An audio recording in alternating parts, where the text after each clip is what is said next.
గౌరవ సభాధ్యక్షులు పయ్యావుల కేశవ్ గారికి ధన్యవాదాలు తెలుపుతూ, స్వర్ణాంధ్రప్రదేశ్ నిర్మాత,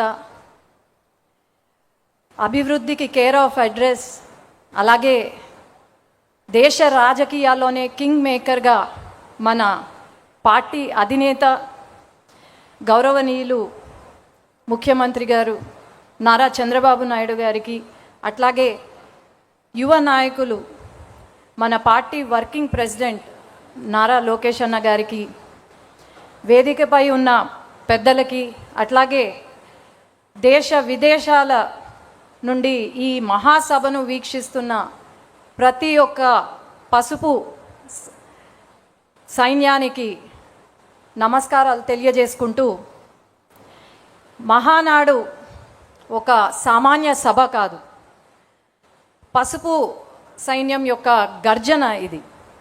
అట్లాగే కోట్లాది మంది తెలుగు ప్రజల ఆశా సముద్రం.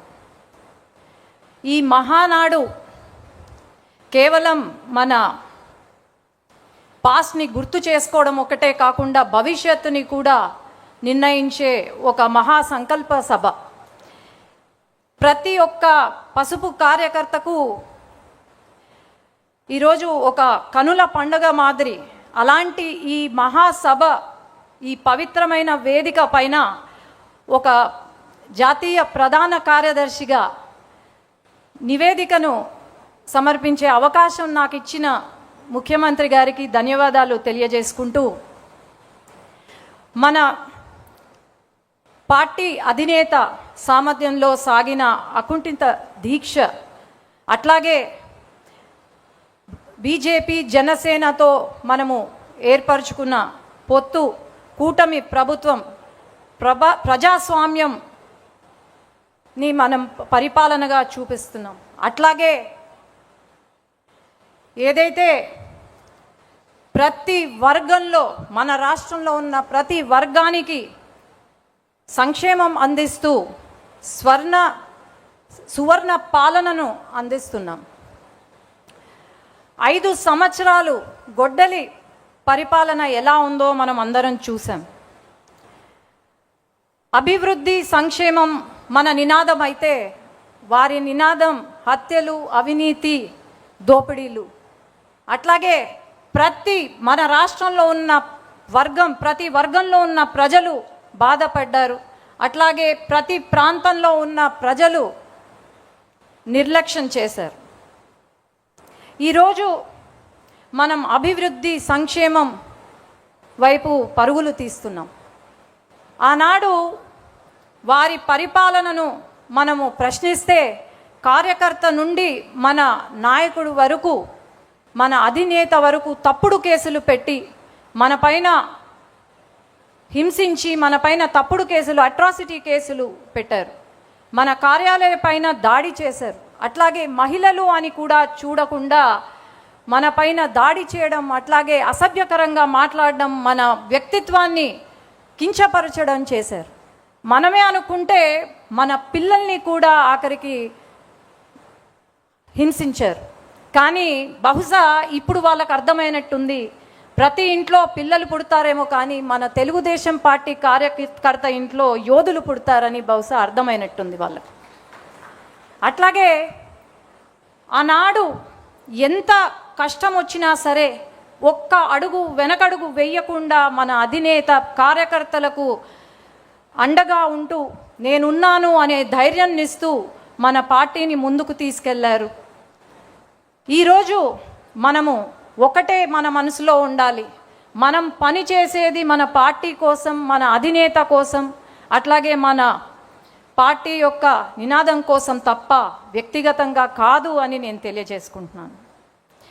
మనం ఎప్పుడూ కూడా మనం పడిన కష్టాన్ని మర్చిపోకూడదు. అట్లాగే మన అధినేత పడిన అవమానం మనం మర్చిపోకూడదు. ఎప్పుడూ కూడా ప్రతి ఒక్కరం కాలరెత్తి గర్వంగా చెప్పుకునే ఒక రోజు వస్తే, మన ప్రాణం ఉన్నంత వరకు మనం తెలుగుదేశం పార్టీ కార్యకర్త అని ధైర్యంగా చెప్పుకోవాలి.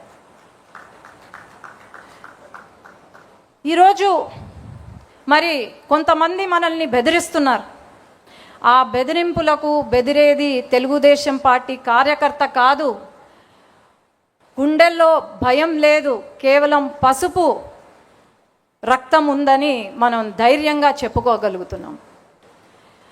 ఈరోజు బెదిరిస్తున్నారు అంటే మనం చెప్పాల్సింది ఒకటే, మనము మన కార్యకర్తగా వెనగడుగు వేసేది లేదు, తల దించేది లేదు, వెన్ను వంచేది లేదు.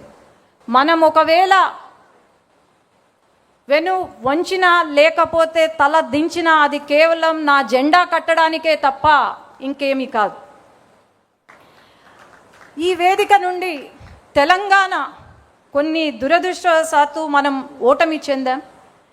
అట్లాగే తెలంగాణ నాయకులు ఎవరైతే ఉన్నారో వాళ్ళు కార్యకర్తలను కలిసిమెలిసి ప్రయాణం చేస్తూ అక్కడ అట్లాగే ప్రతి క్షణం మన సమస్యలపైన, తెలంగాణ రాష్ట్రంలో ఉన్న సమస్యలపైన పోరాడుతూ ఉన్న మన నాయకులను ఈ సభ ద్వారా అభినందన చేస్తున్నాం. అట్లాగే ఈరోజు గల్లీ నుండి ఢిల్లీ వరకు మన జెండా ఎగురుతుంది. మన తెలుగుదేశం పార్టీ, మన తెలుగు ప్రజల ఆత్మగౌరవాన్ని నిలుపుతున్నాం, తెలుగు గళాన్ని వినిపిస్తున్నాం. అండమాన్ దీవుల నుండి కూడా మన తెలుగుదేశం పార్టీ జెండా రెపరెపలాడుతుంది. ఎప్పుడు కూడా దేశంలో గళం వినిపించిందే తప్ప ఎప్పుడు కూడా వెనకడుగు వేయలేదు. మనం సూపర్ హిట్, ఈ 2 సంవత్సరాల పాలనలో సూపర్ 6ని సూపర్ హిట్ చేశాం. దీపం 2 పథకం కింద 3 గ్యాస్ సిలిండర్లు ఇస్తున్నాం, తల్లికి వందనం, ఫ్రీగా బస్ సర్వీస్, అట్లాగే రైతులను ఆదుకుంటున్నాం, ప్రతి ఒక్కరి ఇంట్లో వెలుగులు తీసుకొస్తున్నాం. ప్రతి వర్గం, ప్రతి కులం, ప్రతి మతానికి న్యాయం చేస్తుంది మన కూటమి ప్రభుత్వం. ఈరోజు అభివృద్ధే కాకుండా, సంక్షేమమే కాకుండా అభివృద్ధి వైపు పరుగులు తీస్తున్నాం. నారా లోకేష్ అన్న గారి కోరిక 24 లక్షల జాబులు యువతకు అందించాలని, ఆ కోరిక కూడా త్వరలో నెరవేరబోతుంది. యువత భవిష్యత్తు అంటనే గుర్తుకొచ్చే పేరు నారా లోకేష్ అన్న. అట్లాగే తెలుగుదేశం సింహానికి శక్తి గర్జన ఎలా అవుతుందో మన తెలుగుదేశం పార్టీకి శక్తి నారా లోకేష్ అన్న అని నేను గర్వంగా చెప్పుకోగలుగుతున్నాను. ఈరోజు రాష్ట్రంలో 2 సంవత్సరాల కాలంలో 23 లక్షల కోట్లతో పెట్టుబడులు తీసుకొచ్చాం. దాదాపు 800 పైన కంపెనీలకు ఏదో ఒక రోజు, ప్రతిరోజు శంకుస్థాపనలు కానీ ప్రారంభోత్సవం కానీ జరుగుతూనే ఉంది. కానీ గొడ్డలి పార్టీ సమయంలో ఒక్క కంపెనీ కూడా రాలేదు అని నేను చెప్తున్నాను. అట్లాగే సంక్షేమం, అభివృద్ధి, జాబ్సే కాకుండా ఒక పక్క ఇరిగేషన్ ప్రాజెక్ట్స్ని పూర్తి చేస్తున్నాం, శాంతి భద్రతను మనము చూసుకుంటున్నాము. ఇలా చేసుకుంటూ పోయి 5 సంవత్సరాల కాలంలో మనం అనుకున్న టార్గెట్ రీచ్ అవ్వబోతున్నాం. అలాగే నా స్పీచ్ కంప్లీట్ చేసే ముందు యువగలం పాదయాత్ర గురించి చెప్పాలి. ఆనాడు యువగలం పాదయాత్ర ద్వారా లోకేష్ అన్న ట్రైలర్ చూపిస్తే ఈరోజు ప్రజలే సినిమా చూపించారు మన గొడ్డలి పార్టీకి. ఆనాడు ప్రతి అడుగున అడ్డంకులే, ఆ అడుగులు ఈరోజు శక్తిగా మారి, ఆనాడు యువగలం అడుగులే ఈరోజు శక్తిగా మారాయని గర్వంగా చెప్తున్నాను. అట్లాగే ఈరోజు ఈ పవిత్ర సమయాన ఈ మహాసభ ముందు 7 ముఖ్యమైన చరిత్రాత్మక నిర్ణయాలను ఉంచుతున్నాను. అధినేత నాయకత్వంలో మరో ఆలోచనకు తావివ్వకుండా తెలుగుదేశం పతాకం నిరంతరం రెపరెపలాడేలా ముందుకు సాగాలి.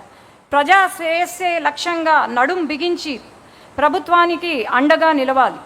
ప్రత్యర్థుల దుష్ప్రచారాన్ని గ్రామ స్థాయి నుండి రాష్ట్ర స్థాయి వరకు బలంగా తిప్పికొట్టాలి. మన ప్రభుత్వం చేపడుతున్న అభివృద్ధి సంక్షేమాలను ప్రజాక్షేత్రంలోని బలంగా తీసుకెళ్లాలి. ఆధునీకరించబడిన పార్టీ సిద్ధాంతాలను ప్రతి కార్యకర్త చిత్తశుద్ధితో ప్రజల్లోకి తీసుకెళ్లి ప్రచారం చేయాలి. మన రాజకీయ ప్రత్యర్థి జిత్తులమారి నక్క లాంటివాడు. అతని అవినీతి అక్రమాలపై ప్రతి కార్యకర్త డేగ కన్నులతో నిఘా వేస్తూ ప్రజలకు నిత్యం వివరిస్తూనే ఉండాలి. కుల మత ప్రాంతీయ విద్వేషాలు రెచ్చగొట్టే అసాంఘిక శక్తులు కదలికపై నిరంతరం అప్రమత్తంగా ఉండాలి. తెలుగు జాతి గౌరవం కోసం, తెలుగుదేశం పార్టీ కోసం జోహార్ ఎన్టీఆర్, జై తెలుగుదేశం, జై నారా చంద్రబాబు నాయుడు గారు, జై లోకేష్ అన్న, జై హింద్. థ్యాంక్ యూ శబరి గారు. మీ అందరికీ ఓ బెల్ వినిపించింది. ఏంటా బెల్ అనుకుంటున్నారేమో.